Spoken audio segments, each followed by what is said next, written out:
سامعین و ناظرین کرام، السلام علیکم ورحمۃ اللہ وبرکاتہ۔ سورہ آل عمران آیت نمبر 25 سے شروع کریں گے۔ اعوذ باللہ من الشیطان الرجیم، بسم اللہ الرحمن الرحیم۔ فکیف اذا جمعناہم لیوم لا ریب فیہ ووفیت کل نفس ما کسبت وہم لا یظلمون۔ قل اللہم مالک الملک تؤتی الملک من تشاء وتنزع الملک ممن تشاء وتعز من تشاء وتذل من تشاء بیدک الخیر انک علی کل شیء قدیر۔ تولج اللیل فی النہار وتولج النہار فی اللیل وتخرج الحی من المیت وتخرج المیت من الحی وترزق من تشاء بغیر حساب۔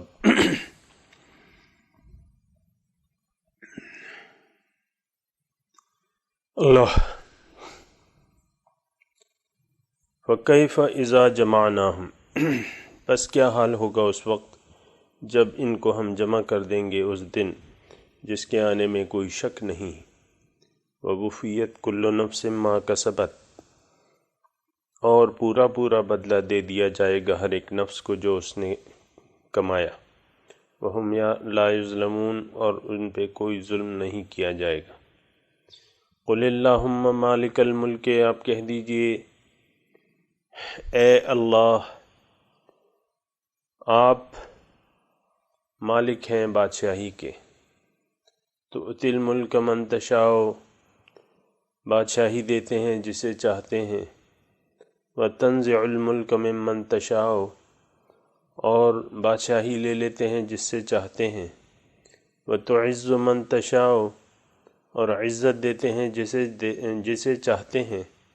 وتذل من تشاء، اور ذلیل کرتے ہیں جسے چاہتے ہیں۔ بیدک الخیر، تمام خیر آپ کے ہاتھ میں ہے۔ انک علی کل شیء قدیر، بے شک آپ ہر چیز پر قادر ہیں۔ تولج اللیل فی النہار، آپ داخل کرتے ہیں رات کو دن میں۔ وتولج النہار فی اللیل، اور داخل کرتے ہیں دن کو رات میں۔ وتخرج الحی من المیت، اور نکالتے ہیں زندہ مردے سے، اور وتخرج المیت من الحی، اور نکالتے ہیں مردے کو زندہ سے۔ وترزق من تشاء بغیر حساب، اور آپ رزق دیتے ہیں جسے چاہتے ہیں بے حساب۔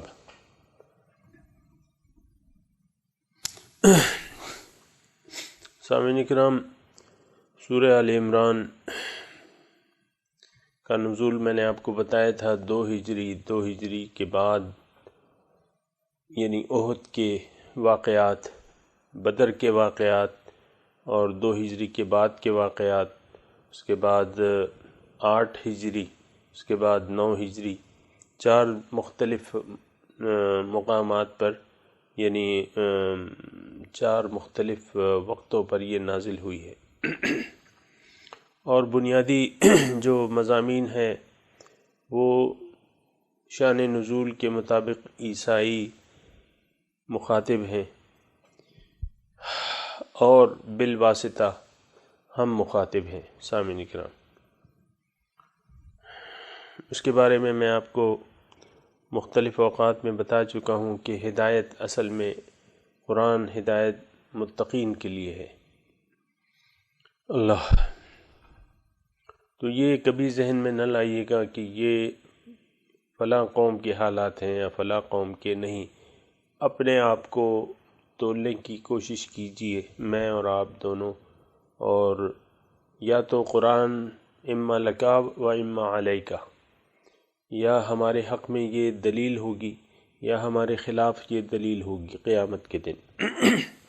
یعنی اگر ہم نے اس کے مضامین پر عمل کیا تو ہمارے لیے دلیل ہوگی، اگر اس کے خلاف عمل کیا تو ہمارے خلاف دلیل ہوگی۔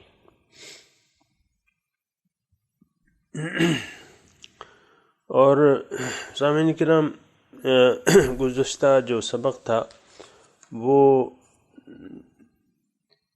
ان لوگوں کے بارے میں تھا جن کو ان کے دین نے دھوکے میں ڈال دیا ہے، اور اللہ کا دین اختیار نہیں کرتے، اللہ تعالیٰ کے احکامات سے پر عمل کرنے سے انکار کرتے ہیں، اور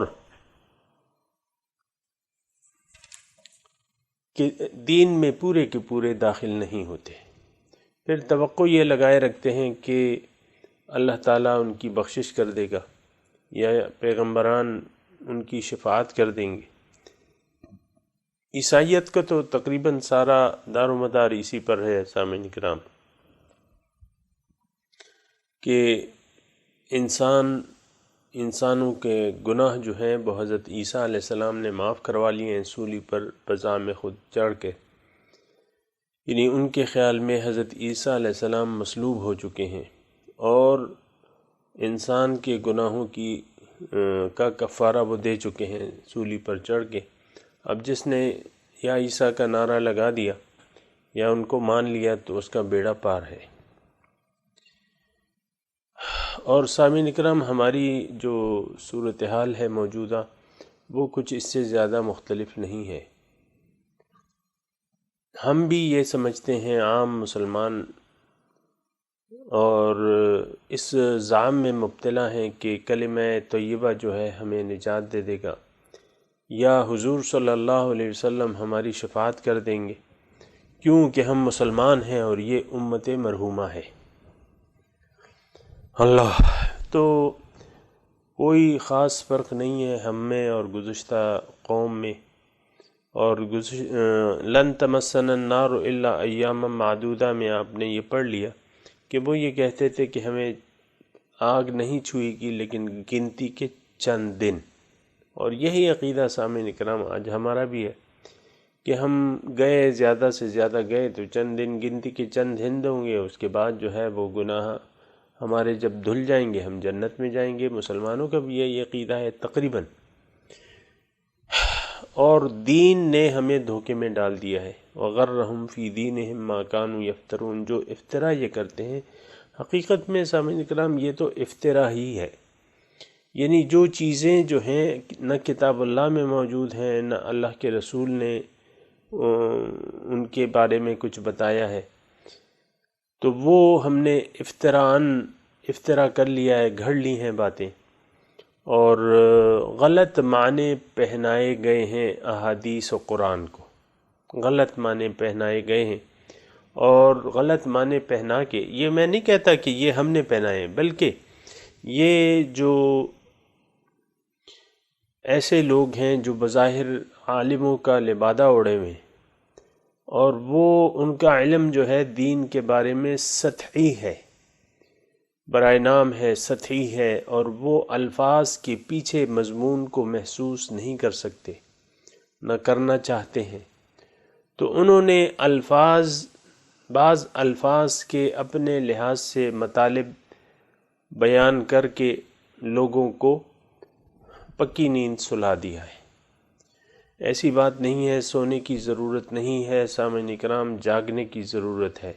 اللہ تعالیٰ فرما رہا ہے کہ فَكَيْفَ إِذَا جَمَعْنَاهُمْ لِيَوْمٍ لَا رَيْبَ فِيهِ، تمہارا تو یہ خیال ہے کہ ہم چند دن کے لیے دوزخ میں چلے جائیں گے اور پھر آ جائیں گے، اور یہ ہو جائے گا وہ ہو جائے گا، تو اللہ تعالیٰ فرما رہا ہے کہ دیکھو اس دن کا تصور کرو جب میں تم سب لوگوں کو جمع کروں گا، اس دن جس کے آنے میں کوئی شک نہیں ہے۔ حقیقت یہ ہے کہ اس دن کے آنے میں تو ہم شک میں مبتلا ہیں، یعنی سامعین اکرام ہم عام مسلمان جو ہیں اس کا ہر روز ہر سبق میں تذکرہ کرنا بھی کچھ زیب نہیں دیتا مجھے، لیکن کیا کروں، کچھ نہ کچھ کہنا پڑتا ہے، کیونکہ بغیر اس کے چارہ کار بھی نہیں ہے۔ کیوں یہاں جو فَكَيْفَ إِذَا جَمَعْنَاهُمْ لِيَوْمٍ لَا رَيْبَ فِيهِ، میں آپ کو کہہ رہا ہوں کہ ہمیں کوئی یقین نہیں ہے کہ رب کے سامنے ہمیں کھڑا ہونا ہے۔ اگر ہمیں یقین ہوتا تو ہماری یہ حالت نہ ہوتی سامعین کرام، ہماری غفلت کی یہ حالت نہ ہوتی۔ پکا پکا ہمیں یقین ہے کہ بس جو کچھ بھی ہے بس یہی دنیا ہے، جس نے جتنا زیادہ کما لیا، کھا لیا، استعمال کر لیا، پہن لیا، بس وہ شخص اتنا ہی کامیاب ہے۔ اور میں آپ کو یہ بات کہتا ہوں کہ ہر انسان کا عمل اس کے یقین کی گواہی دیتا ہے۔ میں اور آپ جس معاشرے میں رہ رہے ہیں، اس تمام لوگوں کا، تقریباً تمام لوگوں کا رخ جو ہے وہ ظاہر کی طرف ہے، یقین ظاہر پر ہے، خوشی ظاہر کے آنے سے ہوتی ہے، غم ظاہر کے نقصان سے ہوتا ہے۔ لیکن ایسی بات نہیں ہے، یہ اس بات کا اظہار ہے، کھلم کھلا اظہار ہے کہ ہمارا یقین در حقیقت آخرت پر نہیں ہے، اللہ کے سامنے کھڑے ہونے پر نہیں ہے، اللہ کی ملاقات پر یقین نہیں ہے، اللہ کے دیدار پر یقین نہیں ہے۔ یقین کس پہ ہے؟ ظاہر دنیا پر۔ اور یہ ہمیں یقین ہے کہ جتنی دنیا جس نے کما لی، استعمال کر لی، بس وہ زیادہ سے زیادہ، وہ انسان اتنے ہی زیادہ خوش قسمت ہے۔ تو ہمارے جو اعمال ہیں سامعین کرام، یہ ہمارے یقین کی گواہی دیتے ہیں۔ بھلے ہم زبان سے کچھ بھی کہتے رہیں، بھلے ہم زبان سے کلمہ شریف پڑھتے رہیں، بھلے ہم زبان سے کچھ بھی، یعنی زبانی کلامی کرنے سے کچھ ہوتا نہیں ہے۔ تو اصل جو چیز ہے وہ عمل ہے۔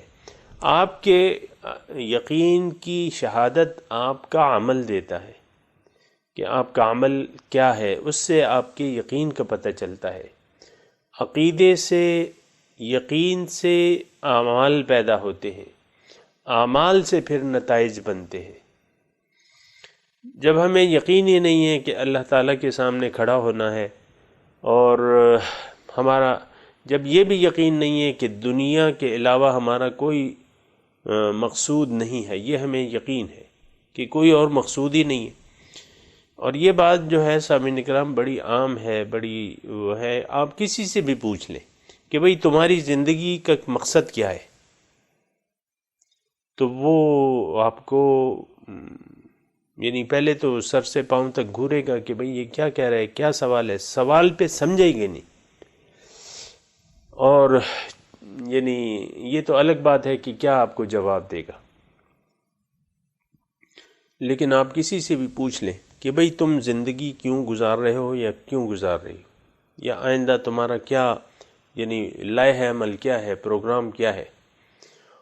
ہمارا تمام پروگرام سامعین اکرام، ہمارا سارا پروگرام جو ہے وہ دنیا کے لیے ہے، سارے ٹائم ٹیبل جو ہیں وہ دنیا کے ہیں، اور ساری سوچیں جو ہیں وہ دنیا کے لیے۔ بچوں کو آپ دیکھیں نا، وہ بچے نہیں جو بہت چھوٹے ہوتے ہیں، 5-10 سال کے نہیں کہہ رہے، نہیں، 15-16 سال، 20 سال کے جو ٹین ایج کے بچے ہیں، ان کے سامنے زندگی کی رنگینیوں کے علاوہ کچھ ہوتا ہی نہیں، کچھ نظر ہی نہیں آتا۔ وہ رنگینیاں جو ابھی انہوں نے چکھی نہیں ہیں، چاہے وہ مثال کے طور پہ شادی کی ہوں، یا روپے پیسے کی ہوں، یا کوئی اچھی زندگی کی ہوں، موٹر نوکر چاکر، یہ ساری ایک رنگینیاں ہیں جو یعنی بچے سوچتے ہیں اس کے بارے میں، اور اچھے سے اچھا سوچنے کی کوشش کرتے ہیں۔ لیکن حقیقت یہ ہے، اور اس کی میں آپ کو ایک مثال بھی دوں، آپ کسی بھی اسکول میں مثال کے طور پہ آپ ایک ٹیچر ہیں، اور ایک 5ویں کلاس کو پڑھا رہے ہیں یا 7ویں کلاس کو پڑھا رہے ہیں، کلاس 7 کو، کلاس 8 کو، کلاس 9 کو۔ آپ ایک دن جائیں اسپیشلی مثال کے طور پہ آپ تو ہیں ٹیچر، بچوں سے آپ کی مانوسیت تو ہوگی، آپ ان کو انگریزی پڑھا رہے ہیں، اردو پڑھا رہے ہیں، آپ ان سے پوچھیں ایک دن ایک پیریڈ میں نا، مطلب سبق پڑھا کے پھر آپ بچوں سے گپ شپ کریں اور یہ پوچھیں کہ بھئی آپ لوگ بڑے ہو کے کیا بننا چاہتے ہیں، میں ہر ایک کا وہ آئیڈیل جو ہے سننا چاہتا ہوں، کلاس 9 کے 7 کے 6 کے۔ تو ہاں آپ لائن سے شروع ہو جائیں، کوئی کہے کہ میں ڈاکٹر بننا چاہتا ہوں یا چاہتی ہوں، کوئی کہے کہ میں انجینئر بننا چاہتی ہوں، کوئی کہتے ہیں میں نرس بننا چاہتی ہوں، کوئی کہے کہ میں پروفیسر بننا چاہتی ہوں یا چاہتا ہوں۔ سارے ایک سنگل انسان یا بچہ نہیں کھڑا ہوگا کہ میں اللہ کو پانا چاہتا ہوں، اللہ میرا مقصود اللہ ہے، اللہ کی معرفت میرا مقصود ہے، میں اللہ کی معرفت حاصل کرنا چاہتا ہوں یا چاہتی ہوں۔ سنگل آدمی نہیں کھڑا ہوگا۔ یعنی یہ دیکھیں، یہ قصور معاشرے کا بھی ہے۔ ہم جس معاشرے میں رہ رہے ہیں سامعین کرام، وہ معاشرہ میں آپ کو کہتا ہوں نا، یہ دور جاہلیت میں ہم رہ رہے ہیں۔ دور جاہلیت سے میری مراد میں آپ کو ساتھ ہی کہتا ہوں، یہ دور ناواقفیت ہے۔ ہمیں نہیں معلوم کہ ہمارے دین کا کیا مطلب ہے، کلمے کا کیا مطلب ہے، دین کا مقصد کیا ہے، ہم کون ہیں، اپنی حقیقت کے بارے میں۔ یہ بھی میں کہوں کہ آپ اسی کلاس میں یہ سوال پوچھیں کہ تم کون ہو، یعنی آپ بچوں سے ان کی معرفت پوچھیں کہ تمہاری حقیقت کیا ہے۔ کوئی بچہ الا ماشاء اللہ، کوئی بچہ، اکثریت، آپ کوئی بچہ یہ آپ کو نہیں کہے گا کہ میں حقیقت میں ایک روح ہوں، اللہ نے مجھے جسم دیا ہے تاکہ اس جسم میں آ کے شعور سنبھال کے میں اس کے راستے پر چل کر اس کو پالوں۔ کوئی ایک بچہ آپ کو یہ سنگل، یہ پاکستان میں کروڑوں بچے ہیں، ظاہر ہے کہ کروڑوں آبادی ہے تو بچے بھی ہوں گے، بچوں کی تعداد تو زیادہ ہے، آپ دیکھ لیں۔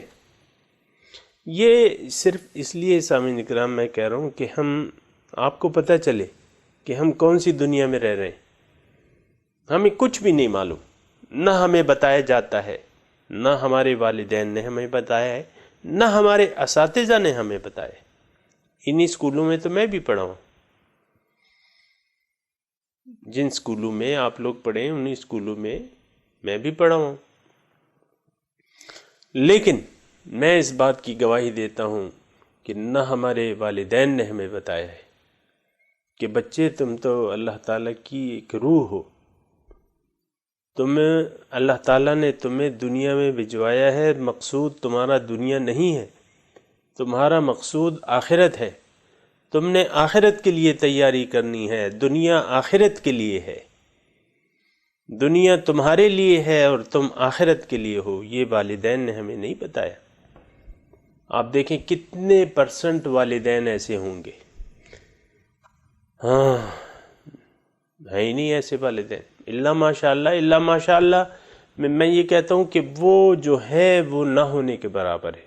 وہ جو ایسے والدین ہیں نا، وہ نہ ہونے کے برابر ہیں، بلکہ وہ جب پرسنٹیج نکالتے ہیں وہ پھر پوائنٹ پہ بنتی ہے پرسنٹیج۔ اللہ اللہ، تو یہ باتیں جو ہیں یہ، اور دوسری بات یہ ہے کہ جو ساری باتیں میں کر رہا ہوں سامعین کرام، یہ مذاق نہیں ہے، یہ حقیقت ہے۔ آج بھی جو ہم سبق پڑھ رہے ہیں اس کی آپ شان دیکھیں، فَكَيْفَ إِذَا جَمَعْنَاهُمْ لِيَوْمٍ لَا رَيْبَ فِيهِ وَوُفِّيَتْ كُلُّ نَفْسٍ مَا كَسَبَتْ وَهُمْ لَا يُظْلَمُونَ۔ اس کی شان تو دیکھیں نا، کیسے اللہ تعالیٰ ہمیں ڈرا رہا ہے۔ کیف، کیا حال ہوگا، سوچو بھئی کیا حال ہوگا جب میں تمہیں جمع کروں گا اس دن جس کے آنے میں کوئی شک ہی نہیں۔ ہم شک میں مبتلا ہیں سامعین کرام، یہ بالکل واضح طور پہ کہہ رہا ہوں، ہم لوگ شک میں، اللہ تعالیٰ کہہ رہے ہیں نا، میں تو نہیں کہہ رہا، بل ادارک علمہم فی الآخرہ بل ہم فی شک منہا بل ہم منہا عمون، ان کا آخرت کے بارے میں علم بہت تھوڑا ہے، بلکہ یہ شک میں تردد میں پڑے ہوئے ہیں، بلکہ انہوں نے یہ اندھے بہرے ہیں، عمون، ان کو نظر ہی نہیں آ رہی آخرت۔ آخرت تو اگر ہم دیکھیں سامعین اکرام بالکل ہمارے سامنے موجود ہے، اگر انسان اللہ تعالیٰ کی دی ہوئی عقل کو استعمال کرے، آخرت سامنے موجود ہے۔ اگر کوئی حقیقت کی نظر سے دیکھے تو آخرت سامنے موجود ہے ہمارے، عقل سے سوچیں، دیکھیں گنتی کے چند سانس ہیں ہمارے پاس،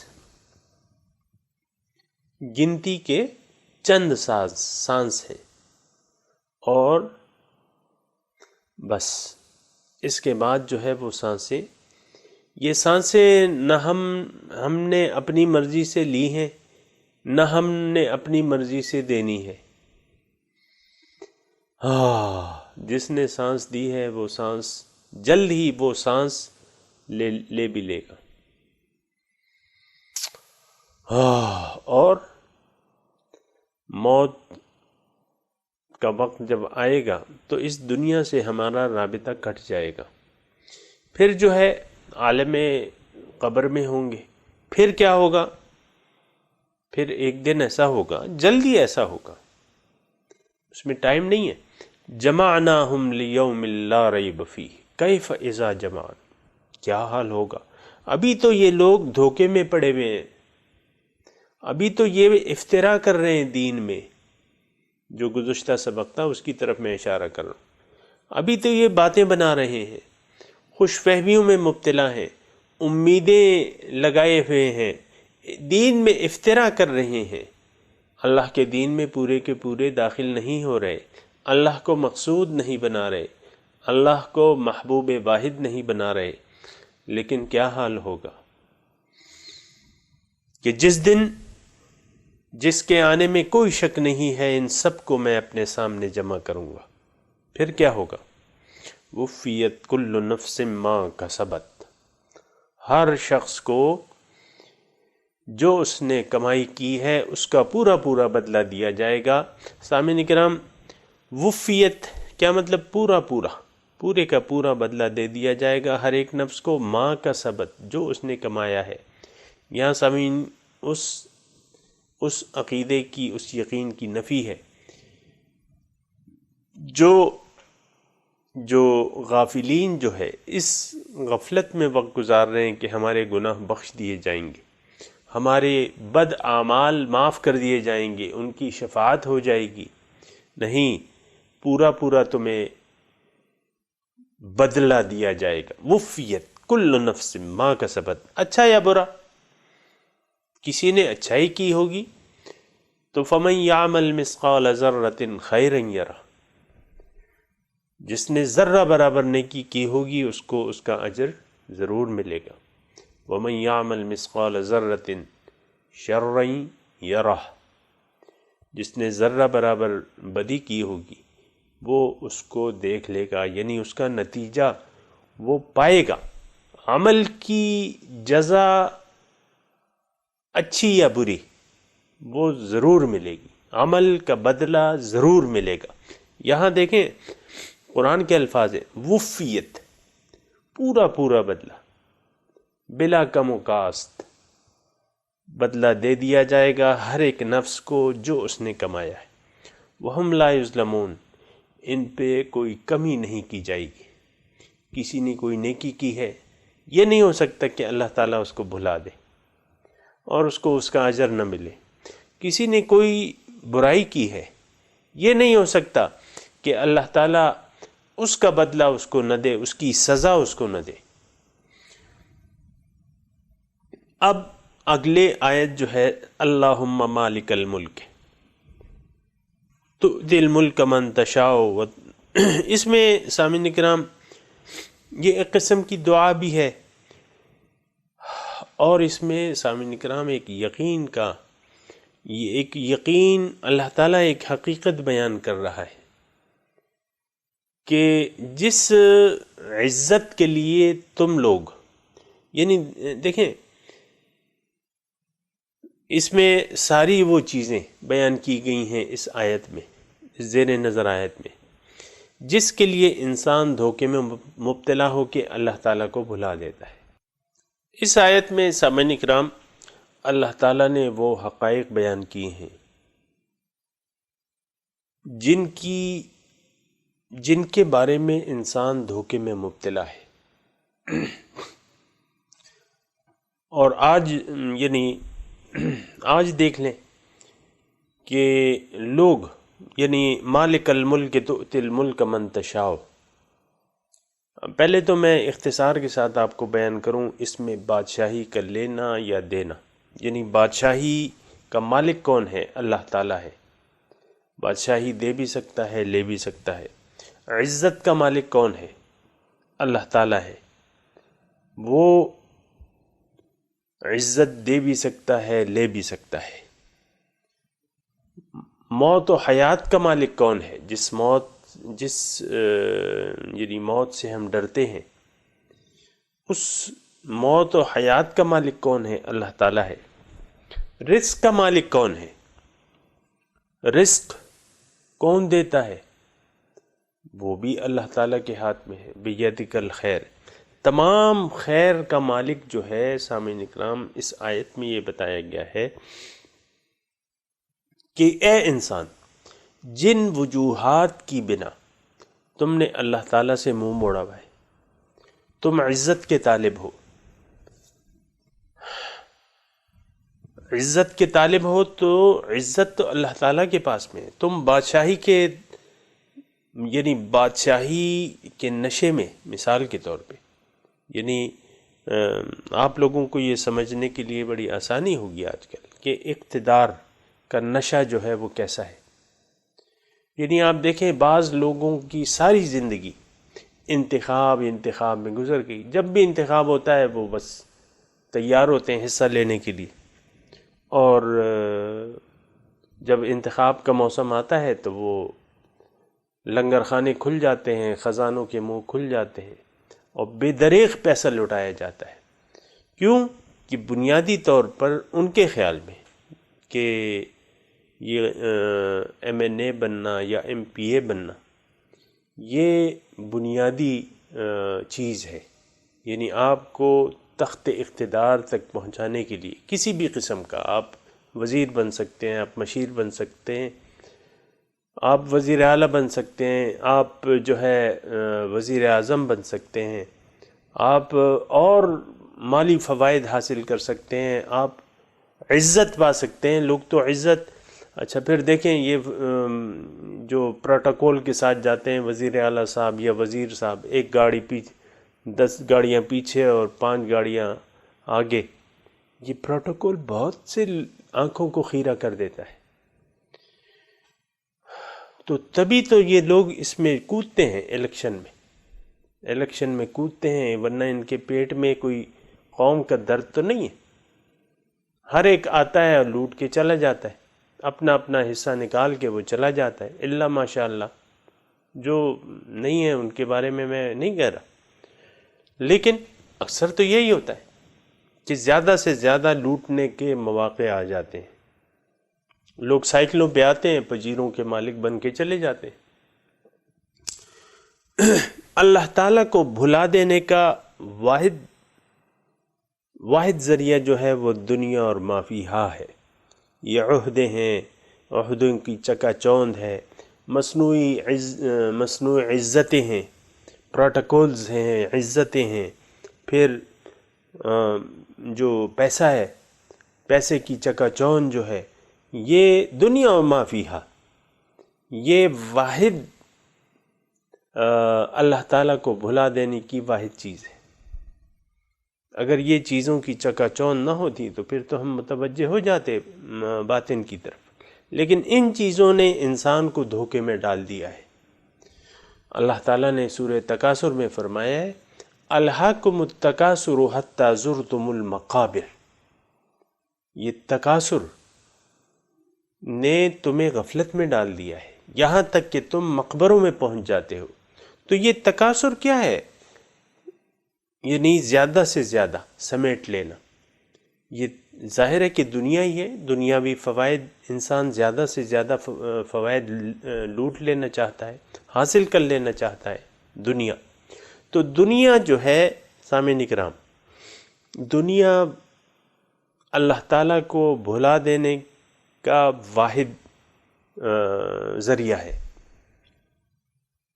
یعنی دنیا کے لیے ہم اللہ تعالیٰ کو بھول جاتے ہیں اور سرکشی اختیار کر لیتے ہیں۔ جب دنیا کے لیے اللہ تعالیٰ سے سرکشی اختیار کر لیتے ہیں، کرنا پسند کرتے ہیں کہ یار اللہ تعالیٰ کو تو راضی کر لیں، پہلے یہ کر لیں گے، پیسہ تو لے لیں، اقتدار تو لے لیں، تھوڑا سا عزت اور یہ اقتدار کا مزہ چکھ لیں۔ اس زیر نظر آیت میں انسان کو دیکھیں، ہم انسان ہیں، اللہ تعالیٰ نے ہمیں عقل بھی دی ہے۔ اس میں اللہ تعالیٰ ہمیں بتا رہا ہے کہ دیکھو حقیقی مالک ملک کون ہے، رزق دینے والی ذات، بے حساب رزق دینے والی ذات کون ہے، عزت لینے اور دینے والی ذات کون ہے۔ یہ رات، یعنی وہ طاقتور ذات جو رات کو دن میں داخل کرتی ہے، دن کو رات میں داخل کرتی ہے، وہ کون ہے؟ موت اور حیات کی مالک کون ذات ہے؟ اس آیت میں یہ بتایا جا رہا ہے۔ اور دیکھیں مضمون آ رہا ہے، اگر آپ غور کریں تو دین، یعنی غرہم فی دینہم، ان کے دین نے ان کو دھوکے میں ڈال دیا ہے، یعنی یہ دنیا کی طرف مائل ہو گئے اور دین میں افترا کر لیے انہوں نے۔ اور اس کی وجہ کیا ہے؟ وہ حب دنیا جو ہے۔ حضور صلی اللہ علیہ وسلم فرماتے ہیں کہ انسان کے دین کو مثال دی ہے حضور صلی اللہ علیہ وسلم نے کہ دو بھیڑیے جو ہیں، دو بھوکے بھیڑیے بکریوں کے ریوڑ کو اتنا نقصان نہیں پہنچا سکتے جتنا کہ دنیا کی محبت انسان کے دین کو نقصان پہنچاتی ہے۔ او کما قال رسول اللہ صلی اللہ علیہ وسلم، یعنی اس بھوکے بیڑیوں سے زیادہ نقصان کرتی ہے انسان کے دین کا کہ اگر انسان حب مال و جاہ میں گرفتار ہو جائے، دنیا کی محبت میں گرفتار ہو جائے، تو وہ انسان کے دین کا بیڑا غرق کر دیتی ہے۔ زیر نظر آیت میں سامعین کرام اگر ہم اور آپ سوچیں تو یہ حقیقت ہے، اللہ تعالیٰ نے کھول کے بیان کی ہے کہ بھئی تم آنکھیں کھولو، بادشاہی دینے والا کون ہے، بادشاہی لینے والا کون ہے۔ دیکھیں حضور صلی اللہ علیہ وسلم آئے، یا اس سے پہلے کی جو مثال دیکھیں، فرعون تھا اور خدا بن گیا تھا، دعوی خدائی کر انا ربکم الاعلی۔ موسیٰ علیہ السلام تشریف لائے ایک گڈریے کی شکل میں، اور اس کو فرعون سے کہا کہ تم میری اتباع کرو، میں اللہ کا رسول ہوں۔ تو دیکھیں اس وقت جب موسیٰ علیہ السلام تشریف لائے تو ان کی حیثیت کیا تھی؟ ان کی حیثیت ایک مفرور کی تھی جو ایک قتل کر کے بھاگے تھے بظاہر۔ تو فرعون نے ان کو پرکاہ اہمیت نہیں دی۔ میں صرف یہ کہہ رہا ہوں کہ دیکھیں وہ بادشاہی فرعون سے چلی گئی، وہ بادشاہت چلی گئی، فرعون غرق ہو گیا، اس کے خزانے سارا کچھ۔ اب قارون تھا، اللہ تعالیٰ نے انہیں مال دیا تھا، دولت دی، لیکن انہوں نے بغاوت کی راہ اختیار کر لی قارون نے، اللہ تعالیٰ نے ان خزانوں کے ساتھ اس کو غرق کر دیا، تو کیا عزت رہ گئی اس کی، زمین میں غرق ہو گیا۔ یہ سارے مظاہر جو ہیں سامعین کرام پھیلے پڑے ہیں۔ بادشاہی کا مالک اللہ تعالیٰ ہے، جس سے چاہتا ہے دے دیتا ہے، جس سے چاہتا ہے لے لیتا ہے۔ عزت، اور یہ تو سامعین کرام جھوٹی عزتیں ہیں، یہ کیا عزتیں ہیں؟ آپ کی یعنی آپ کو اگر پروٹوکول مل گیا، مثال کے طور پہ گاڑیاں اور لوگ نوکر چاکر آگے پیچھے، یہ کیا عزت ہے؟ ایسی بات نہیں ہے۔ عزت جو ہے وہ حقیقت میں وہ عزت ہوتی ہے جو اللہ تعالیٰ کے ہاں آپ کی ہو۔ مال و دولت اور عزت اور جاہ کو ہم نے اہمیت دی ہوئی ہے، ایسی بات نہیں ہے۔ ویسے بھی مالک اس کا کون ہے؟ بادشاہی کا مالک اس زیر نظر آیت میں یہ ہے کہ آپ یہ کہیں قُلِ اللَّهُمَّ مَالِكَ الْمُلْكِ، اے مسلمانوں تم لوگ یہ کہو، یعنی اس بات پر یقین کر لو کہ اے بادشاہی کے مالک، مالک الملک، بادشاہی کے مالک، کنگ میکر کون ہے؟ وہ اللہ تعالیٰ ہے۔ تو تِل ملک من تشاء، آپ بادشاہی دیتے ہیں جسے چاہتے ہیں، تنزع الملک ممن تشاء، اور بادشاہی لے لیتے ہیں، چھین لیتے ہیں جس سے چاہتے ہیں۔ وتعز من تشاء، عزت دیتے ہیں جسے چاہتے ہیں۔ وتذل من تشاء، عزت چھین لیتے ہیں، ذلیل کر دیتے ہیں جسے چاہتے ہیں۔ بیدک الخیر، تمام خیر آپ کے ہاتھ میں ہے۔ سامعین کرام، یہ ایک چیز جو ہے، یعنی یہ ایک دو لفظ جو ہیں، بیدک الخیر انک علی کل شیء قدیر، آپ کے ہاتھ میں تمام خیر آپ کے ہاتھ میں ہے۔ اگر سامعین کرام، اگر یہ ہمارا ذہن بن جائے کہ ساری خیر تو اللہ کے ہاتھ میں ہے، بیدک الخیر، ساری خیر، سارے مفادات یہ تو اللہ تعالیٰ کے ذریعے حاصل ہو سکتے ہیں، تو کیوں نہ ہم اس سے لو لگانا شروع کر دیں۔ ہوتا سامعین کرام، ہوتا یہی ہے، یعنی جو ہستی، یعنی اگر آج ہم دیکھیں جو ہستی طاقتور ہوتی ہے، ہم اس سے اپنے آپ کو قریب کرنا چاہتے ہیں۔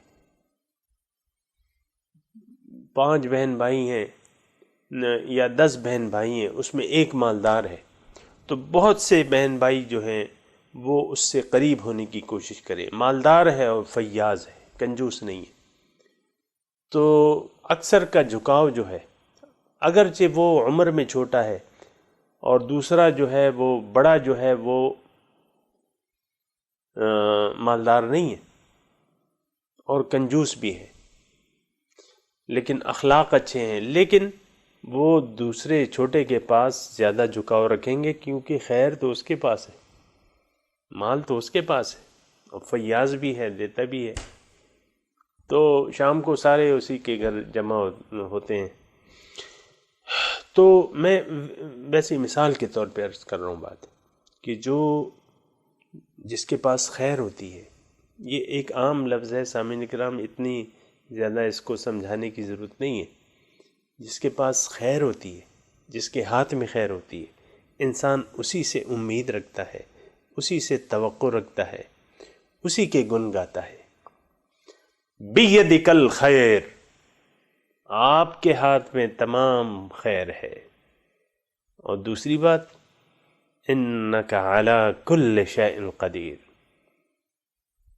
یہ ایسی صفت ہے سامعین کرام کہ یہ کسی اور میں ہو ہی نہیں سکتی، کل شیء قدیر والی، آپ ہر چیز پہ قادر ہیں۔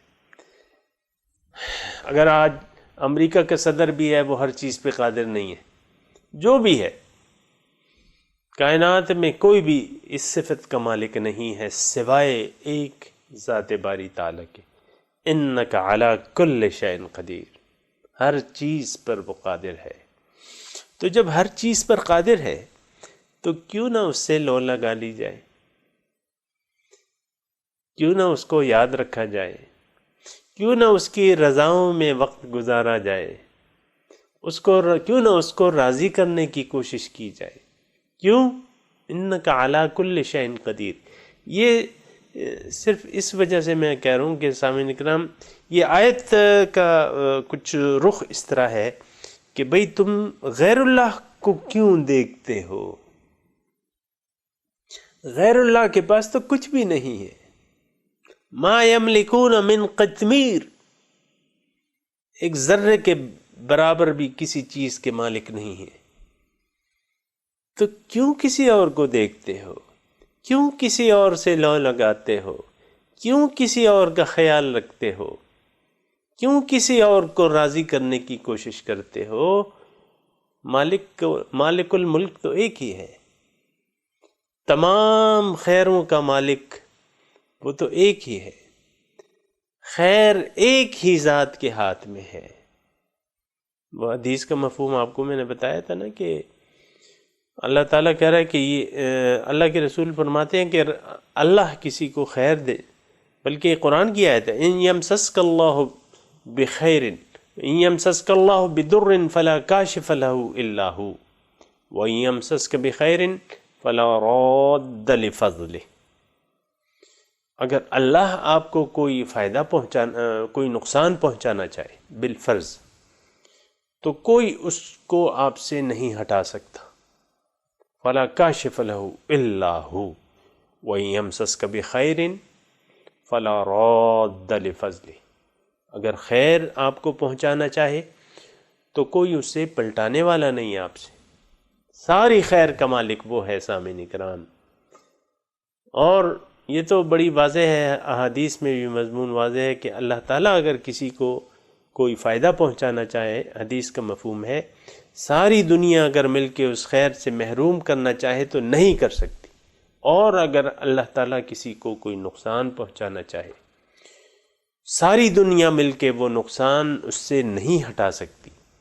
سامعین کرام، یہ ایک یقین کی ضرورت ہے، اور یقین کر لیں آپ، کیونکہ یہ تو آنکھیں بند کر کے آپ تو ہم اور آپ تو جس ذات کی پیدائش ہیں اور جو ذات ہے ہمارے سامنے، جس ذات کے بارے میں، اس کے بارے میں تو بس آنکھیں بند کر لیں، بس وہ تو ہماری سوچ سمجھ سے بالا ہے، اس کی طاقت اور قدرت اور سخاوت اور خیر کا مالک ہونا ہماری وہم و گمان سے بالا ہے سامعین کرام۔ تو کیوں نہ اسی پر بھروسہ کیا جائے، اسی سے لو لگائی جائے، اسی سے امید باندھی جائے، اسی سے توقع رکھی جائے۔ یہ اس میں مضمون یہ ہے کیونکہ یہ مضامین چلے آ رہے ہیں سامعین کرام کہ غرہم فی دینہم، دین کے یہ دھوکے میں پڑ گئے، یعنی اللہ تعالیٰ کو بھول گئے، اللہ تعالیٰ کو دنیاوی یہ جو حساب کتاب حب دنیا نے ان سے اللہ تعالیٰ کو بھلا دیا ہے۔ اگر ہمیں معلوم ہو جائے یا یہ یقین ہو جائے کہ تمام خیر کا مالک اللہ تعالیٰ کی ذات ہے، تو پھر تو ہم اسی سے توقع لگائیں گے، اسی کی طرف دیکھیں گے، اسی پر بھروسہ کریں گے۔ حسبنا اللہ ونعم الوکیل، نعم المولا ونعم النصیر۔ حسبنا اللہ، اللہ کافی ہے میرے لیے اور بہت اچھا کارساز ہے۔ نعم المولا، بہت اچھا مولا ہے، دوست ہے،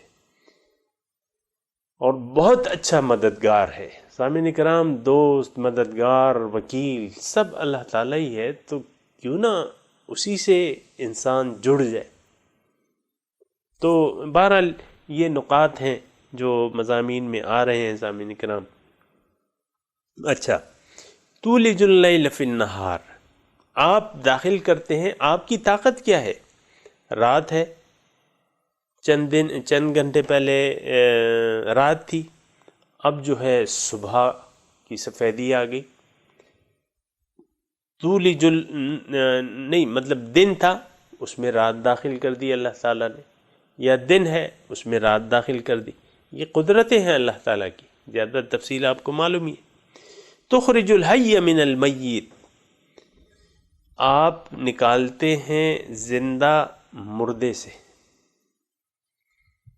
یعنی اب اس کی بہت سی مثالیں ہیں۔ زمین زندہ ہے، زمین مردہ پڑی ہوئی ہے، دانے اس میں پڑے ہوئے ہیں، اگی نہیں رہے، بارش اللہ تعالیٰ برسا دیتا ہے، کونپلیں پھوٹ اٹھتی ہیں۔ نکالتا ہے زندہ مردے سے، مردہ زمین ہے اس میں، یا اور بھی یعنی بہت سی مثالیں، اس کی تفصیل کی ضرورت نہیں ہے۔ تخرج المیت من الحی، آپ نکالتے ہیں مردہ زندہ سے، آدمی زندہ ہے مردہ ہو جاتا ہے، زندہ چل پڑ رہا ہے، اچانک اس میں بس بھئی ابھی تو میرے ساتھ بات کی ہے اس نے، ابھی میں نے فون پہ بات کی ہے اس سے۔ تخرج المیت من الحی، زندہ سے آپ مردہ بنا دیتے ہیں۔ اور وترزق من تشاء بغیر حساب، آپ رزق دیتے ہیں جس کو چاہتے ہیں بغیر کسی حساب کے، یعنی یہ قوت بھی اللہ تعالیٰ کے پاس ہے۔ بے حساب رزق دینا یہ اللہ تعالیٰ کی صفت ہے۔ ہم تو حرام ذرائع، چونکہ مال و دولت ہمارا مقصود ہے، تو اس کے لیے بے حساب دولت حاصل کرنے کے لیے، اگرچہ ہمارے پاس دولت کافی ہوتی ہے لیکن ہم تو بے حساب چاہتے ہیں، پھر اس کے لیے ہر طریقے کے ذرائع استعمال کرتے ہیں۔ آپ دیکھ لیں، ہم اور آپ جس معاشرے میں رہ رہے ہیں وہ پاکستانی معاشرہ ہے، اور وہ کرپشن سے پاک نہیں ہے، وہ رشوت سے پاک نہیں ہے، ساری بڑی بڑے نرخ لگتے ہیں، جتنا بڑا کام ہو اتنا بڑا نرخ لگ جاتا ہے۔ یہ میرا بھی تجربہ ہے، آپ کا بھی تجربہ ہے۔ لوگ چاہتے ہیں بے حساب رزق، لیکن یہ جو بے حساب رزق ناجائز ذرائع سے حاصل کرنا چاہتے ہیں، اصل میں حقیقت میں یہ آگ ہے۔ یہ لوگ تو سمجھتے نہیں ہیں نا، یہ آگ ہے جو وہ اپنے پیٹوں میں ڈال رہے ہیں، اور آگ کی تو ہمیں پرواہ نہیں ہے، دیکھا جائے گا اور دیکھیں گے۔ وہ پٹھان کہتے ہیں نا کہ گورو باؤ کتیبش، دیکھیں گے اور دیکھا جائے گا، جب آخرت آئے گی تو پھر دیکھا جائے گا۔ ابھی تو بس مال دو مجھے، جتنے بھی ہو۔ بہت سے ایسے لوگ ہیں سامعین کرام، آج جس کے معاشرے میں جو معاشرے میں ہم رہ رہے ہیں نا، اس میں تو آپ دیکھیں کہ لوگ بے حساب چاہتے ہیں، اور بے حساب پھر کرپشن کرتے ہیں، بے حساب بےایمانی کرتے ہیں کہ بے حساب رزق آئے، لیکن وَتَرْزُقُ مَن تَشَاءُ بغیر حساب۔ اللہ تعالیٰ سے اگر ہم توقع باندھ لیں تو اگر ہمارے نصیب میں ہوگا تو اللہ تعالیٰ ہمیں دے دے گا۔ یہ تو دیکھیں نصیب کی بات ہے۔ دنیا جو ہے مقسوم ہے، تقسیم شدہ ہے۔ نحن قسمنا بینہم معیشتہم فی الحیات الدنیا، میں نے معیشت جو ہے وہ تقسیم کر دی ہے ان کو دنیا کی زندگی میں، تو زیادہ اصل میں دنیا کے لیے تو جینا بھی نہیں چاہیے سامعین کرام، اور نہ یہ توقعات رکھنی چاہیے۔ ہمارے پیغمبر نے جس طریقے سے زندگی گزاری ہے وہ ہمارا آئیڈیل ہے۔ انہوں نے تو فقر کو فخر قرار دیا ہے، ہم دولت کو اپنا فخر قرار دیتے ہیں۔ بہت عجیب سی بات ہے کہ پیغمبر جو ہے وہ ایک بات کو فخر قرار دیتا ہے، وہ فقر کو فخر قرار دیتا ہے، اور امت مسلمہ جو ہے من حیث القوم دولت کو فخریہ انداز میں، یا یعنی دولت کو باعث افتخار سمجھتی ہے۔ بہت تضادات ہیں ہماری سوچ میں اور پیغمبر علیہ السلام کی سوچ میں۔ ایسا نہیں ہونا چاہیے۔ ہماری سوچ اور پیغمبر کی سوچ یکساں ہونی چاہیے۔ ہماری سوچ پیغمبر سے ملتی بھی ہونی چاہیے، پیغمبر کے خلاف نہیں ہونی چاہیے۔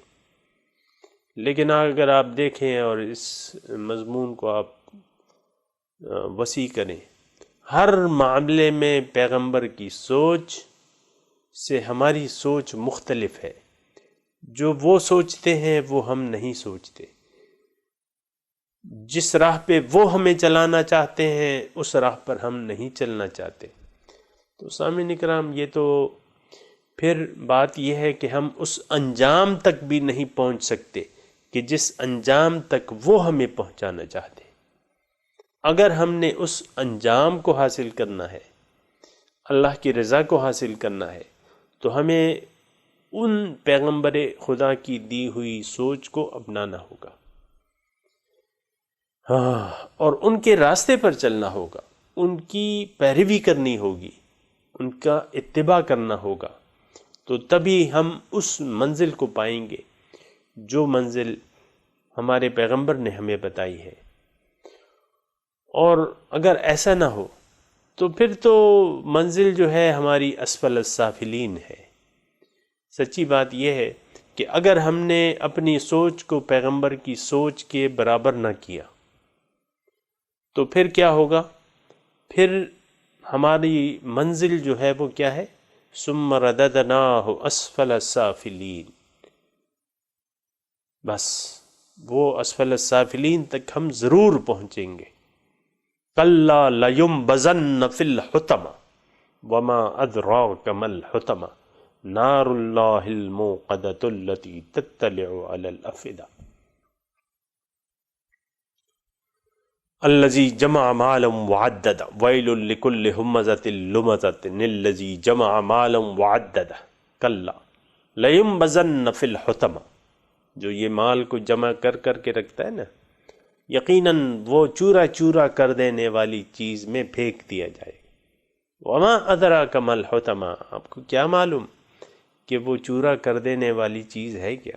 نار اللہ الموقدہ، اللہ کی سلگائی بھی آگ ہے۔ بہرحال سامعین کرام، آج کا وقت اختتام پذیر ہے۔ اللہ تعالیٰ مجھے اور آپ کو ان مضامین پر عمل کرنے کی توفیق عطا فرمائے۔ وآخر دعوانا ان الحمد للہ رب العالمین، والسلام علیکم ورحمۃ اللہ وبرکاتہ۔